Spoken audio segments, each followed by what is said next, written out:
So now we're going to be looking at the armies and tactics of Philip II and the Macedonian Phalanx. I have mentioned this in the past, but my favorite military formation is the Phalanx. I love the Phalanx. I think it's the coolest thing ever. Just something about a bunch of dudes huddled together with giant pikes, basically forming a wall, a porcupine wall of pikes, to just mow down everyone in front of them. It's just so cool to me. It really is my favorite. And I'm a huge fan of pike formations. I don't know why, but I'm like obsessed with them. I love like the Swiss, mercenaries and their square pike formations. Like, I just love the idea of wielding a large pike and just like moving in formation and like under right circumstances almost unbeatable. I love Rome and all, but I won't lie that I'm kind of sad that the Legion proved superior to the Phalanx, because like it kind of rendered the Phalanx and like pike warfare pretty much obsolete until the rise of like the medieval era, where back where pike formation came back at its peak, with like the examples being like the Swiss and their square pike formations, but then that was rendered useless because we got guns and and cannons. So I'm just saying, I think, like, in my opinion, like pike slash spear formations kind of were like the apex, and probably the apex of like ground battle, and if we hadn't gotten guns, we probably would still be using them. I don't know, I'm a huge nerd for them. Like, a lot of people obsessed with swords, like, like in fantasy books and games, like it's always magical swords, you wielding a sword. Like I always like in Dark Souls and stuff, I like wielding pikes, spears. Like, I'm just obsessed with pole arms. I just find them cooler and like better than swords and whatnot. But again, that's just my little tangent there. Like I said, I love the Macedonian Phalanx. It's just a really cool thing, but obviously some of the weaknesses being it's vulnerable to its flanks, it needs good terrain, to operate effectively. Also, it's vulnerable at the back, and it's not, it's not a versatile. So like if you get jumped from the back, they're not able to move. That's why I kind of feel like the Swiss square pikes is kind of like the successor of the Phalanx, the spiritual successor, because it kind of undid that weakness, right? Being able to really attack and defend. And yeah, the Macedonian Phalanx really was the peak fighting maneuver until the Romans and other, factors showed up. So I'm a little sad to see it go. I think that's why I was a little harsh on the Greeks, like when we were watching the Roman conquest of Greece, because like I was like really disappointed. Like I was like, oh man, I'm sad to see the Phalanx go, but oh well. We should probably get back to we should actually get to watching this video. So let's just get to it, guys. Let's watch this video without any further ado.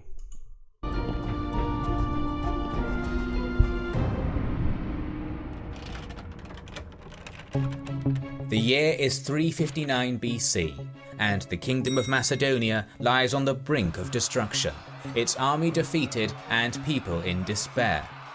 Yet all hope is not lost, as the new king, Philip, is keen to revert his kingdom's fortunes. He would embark on one of the most revolutionary, all-encompassing military reforms in antiquity. This new sub-series will take an in-depth look at these reforms, starting with their origins and the revolutionary changes Philip made to his infantry. Our story first takes us outside of Macedonia. Contrary to what one might have expected, Philip spent little time in his homeland during his youth. Due to the fragility of Macedonia, he spent most of his adolescence as a hostage, first at the court of the Illyrians and then at Thebes. It was while Philip was residing in Thebes that his ideas of military reform started forming. In 371 BC, the balance of power between the mainland Greek cities would be shaken to its core. At Leuctra, the Thebans won a stunning victory against the Spartans, becoming the dominant power on the Greek mainland. The reason behind this unprecedented victory was the military innovation of Epaminondas and Pelopidas. Most notable among the Theban innovations were those that radically improved the Theban infantry. Not only had Epaminondas' concentration of his Theban hoplite phalanx in deeper ranks shattered the opposing Spartans, but the creation of an elite, professional infantry body, the Sacred Band, provided Thebes. Yeah, I've heard of the Sacred Band of Thebes. They were super gay. Like, I believe that the logic was that it was like made up of gay couples. And, you know, with that mindset is that they would fight harder to save each other's lives and fight, I guess, more fiercely if one of them fell. So that was an interesting mindset. I think Greek sexuality is interesting. They had a practice. I forgot the official name, but it's where like an older man would kind of be with a younger man. And, you know, that was interesting, you know. And also I've heard a lot about, you know, Greek, you know, sexuality between men and, you know, women and etc. It is an interesting thing on its own. You can even see it in like Greek mythology. Like, you know, I read Ovid's Metamorphoses, which covered, you know, the Greek/Roman myths, and it's a collection by, you know, the poet Ovid. And like there's a lot of like, you know, to it in terms of sexuality, gender identity. It's like the Greeks might have been ahead of like of things. Like we think this like generation, right, is all open about sexuality and gender. Like, nah, the Greeks were way ahead of us in talking about that stuff, you know. So I just found that interesting. With a force that proved equal to the famed Spartan warriors. Thanks to these reforms, the military might of Sparta finally met its match. Philip quickly concluded that the secret of Thebes' newfound military supremacy lay in the constant practice, constant experience, and constant action of its army.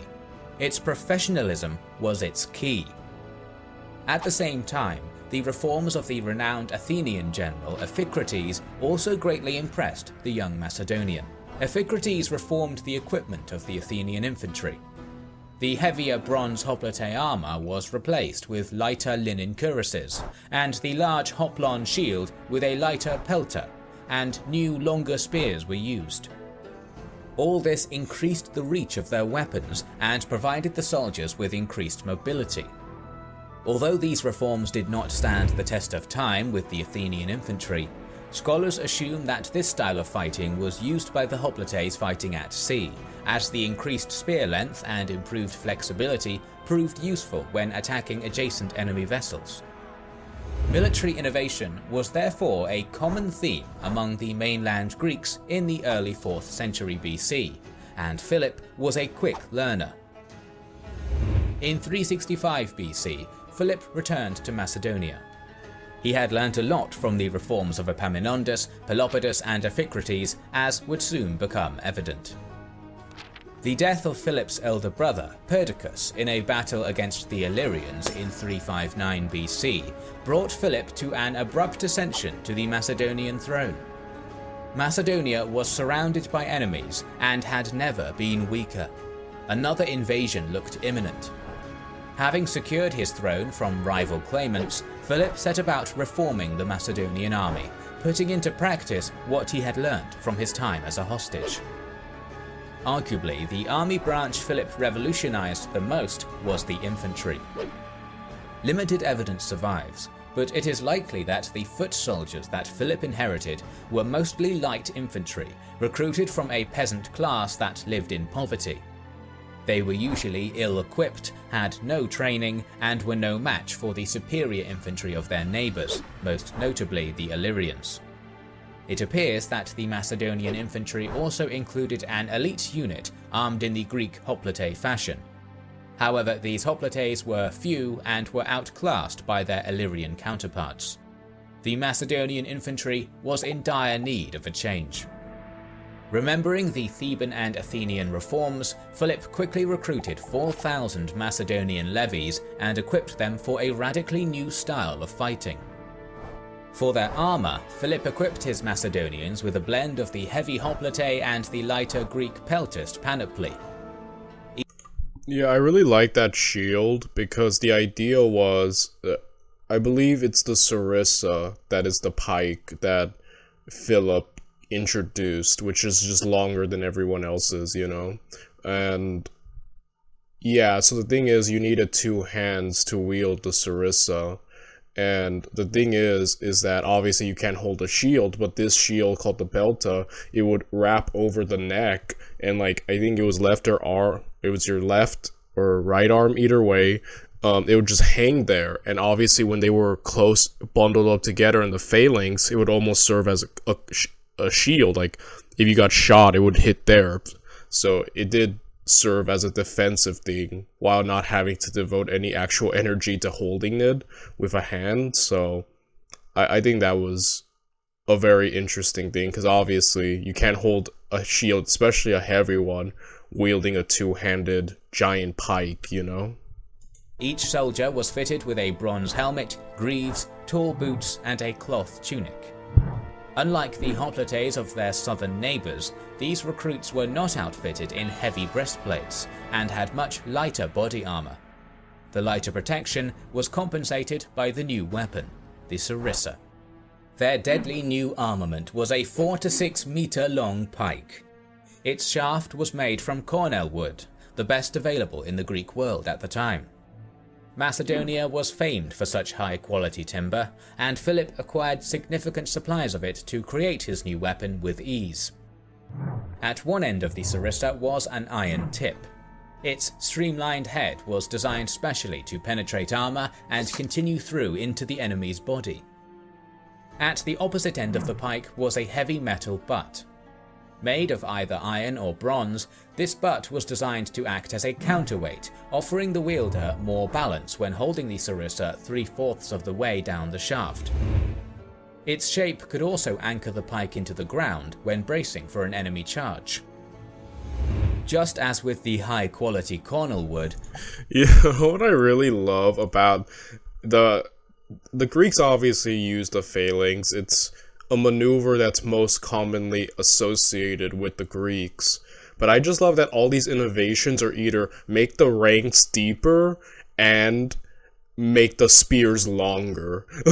That's like when you look at that, that seems to be you know, the 2 main things. So I'm just thinking, like, in an alternate universe where, like, the phalanx didn't go out of style and it just kept evolving, just imagine, it would have been like 100-foot spears with ranks filing over like 1,000 men. like pikes so large, it needs 3 guys to carry. Like, just comically large pikes would have been like the future of the phalanx if it kept evolving. I'm sorry, just the thought of like huge 100-feet pikes carried by like multiple men. It's like, oh man, like that thought just makes me laugh how comical it would look. That's like what I think it would have kept going if it kept evolving, because that's what it keeps doing, you know? Oh man. But that's the thing. The guy with the longer, pointier stick will always win, right? It goes to show you that size does matter. That size does matter when it comes to you know, pike formation. You know, guys, just so you know, size does matter. Bronze and iron were also readily available in Macedonia, providing Philip with easy accessibility to the materials required for making these new, deadly offensive weapons. Unlike the shorter spears of the hoplites, the sheer length and weight of the sarissa meant that each Macedonian soldier required both his hands to carry it. Carrying a heavy shield as well was impossible. Philip's men were thus equipped with a smaller, lighter shield called a pelter. The pelter was commonly used by the Greek light infantry and by Iphicrates' new-look Athenians earlier in the 4th. Listen, you want to skip this ad? I would too. It could be slung from the neck of the infantryman and strapped to his left arm. These men were also equipped with a short spear and a slashing sword, but the pike was the primary weapon.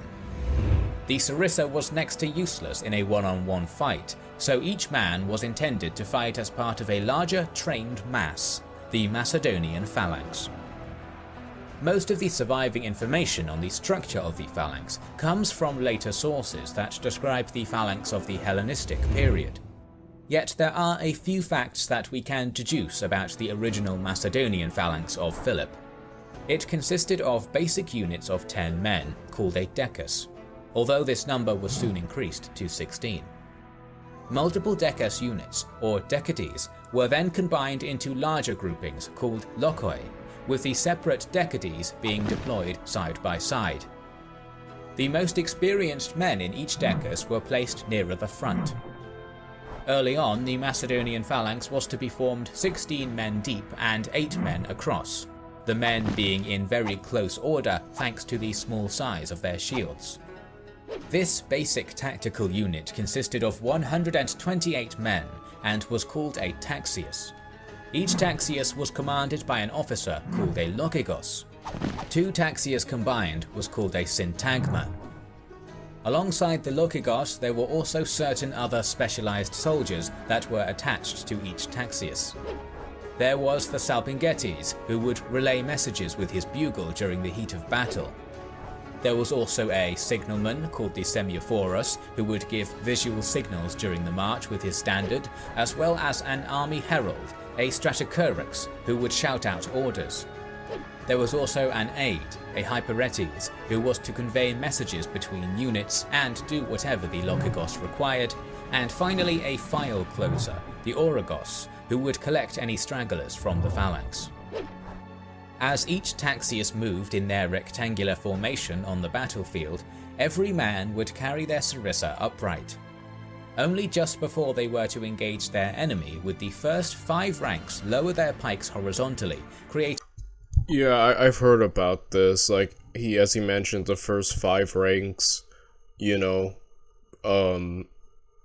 lower it down for the battle, and all the others kind of slightly raise it up higher. I believe this was to catch missiles and ranged weapons, and also to screen the rest of the army, and hide what's going on behind. So at least that's what I've heard. A deadly wall of iron. The lines just behind would lower their own pikes at a 45-degree angle to protect their comrades from enemy projectiles, while the rows further back would keep their sarissas upright.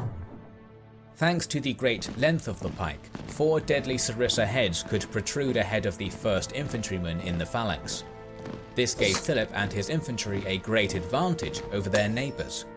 Not only could the sheer offensive power of multiple advancing sarissae steamroll any opponent, but any opposing infantry force would struggle to get past the multiple rows of pikes to even reach the holder.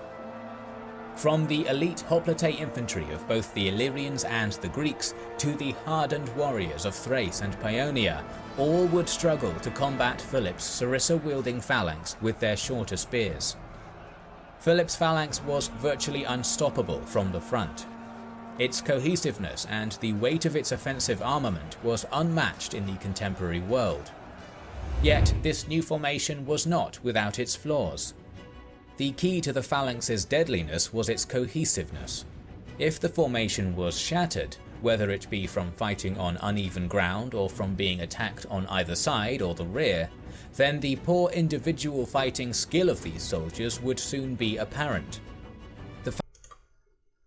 That's really interesting how Philip created this phalanx, which could take, pretty untrained, people such as herders and craftsmen, and together form into an unstoppable juggernaut on the battlefield. Well, almost unstoppable, a force to be reckoned with. The problem is, obviously, the moment that shatters, whether it be bad terrain as he mentioned, or being flanked, or attacked from behind, and suddenly it all breaks down. That's the kind of the thing about the Phalanx. Upright, facing it head on, you know, and under the right conditions, it really is almost unbeatable. But, you know, like, there needs to be a lot of factors to reach that point. That's the thing. And eventually those weaknesses were exposed and, you know, capitalized on by the Romans when they defeated the Greeks. Phalanx was deadly just for so long as its order was maintained. And so, in 359 BC, Philip equipped and trained his 4,000 new Macedonian recruits in this new, revolutionized system of warfare. Continuously he would train them in a variety of maneuvers to make sure they were ready for war. He ensured the phalanx formation had flexibility. For example, training his men to either double or halve the usual 16-man depth of the phalanx when necessary. Furthermore, Philip also made his infantry march and run long distances with full equipment, so that they were always fit and ready for battle when on campaign. The majority of Philip's reformed infantrymen originated from the Macedonian levy of the region, farmers, craftsmen, and men from other citizen professions. Yet among his new-look infantry, Philip also had an elite corps, the Peshetiroi, or foot companions. These men were picked for their size and strength to serve as the distinguished infantry guard of the king. The Peshetiroi, who were the Macedonian equivalent of the famed Theban sacred band, were Philip's only full-time citizen soldiers, far outclassing the rest of his infantry. Philip placed his elite Peshetiroi on the furthest right wing of the infantry line, the most prestigious place in the line. It was the Peshetiroi, for example, that accompanied Philip II on his right during his first major battle against the Illyrians in 357 BC. We hear that Philip and his elite phalanx shattered the opposing Illyrians, who proved no match for them. For the first time in years, the Macedonian infantry outclassed its neighbours. Scholars still debate the equipment of Philip's Peshetiroi. Some argue these men were armed as hoplites, wielding shorter spears, aspis shields, and heavy bronze armour, trained to add versatility to Philip's sarissa-wielding infantry line. Yet evidence for this is sparse, and many now argue that Philip equipped his Peshetiroi similarly to the rest of his reformed infantry. It was their skill and expertise that singled these soldiers out, not their equipment. Later, during the reign of Alexander, this elite force would undergo a significant change. The entirety of his phalanx was now called the Peshetiroi, and a new name was given to his elite infantry, one that would remain down through to the Hellenistic period, the Hypaspists. Philip's infantry reforms were the first great step in transforming his kingdom into the dominant power in the central Mediterranean. Yet, it was only the beginning, and in the upcoming videos we will discuss other aspects of these reforms, so subscribe and press the alarm bell to get notified. I'm going to be jumping forward again, just great. Philip really was just amazing in terms of, and revolutionary, a real innovator, so I just love learning about him and I can't wait to learn some more. I'm going to jump forward right now. I'll see you guys tomorrow.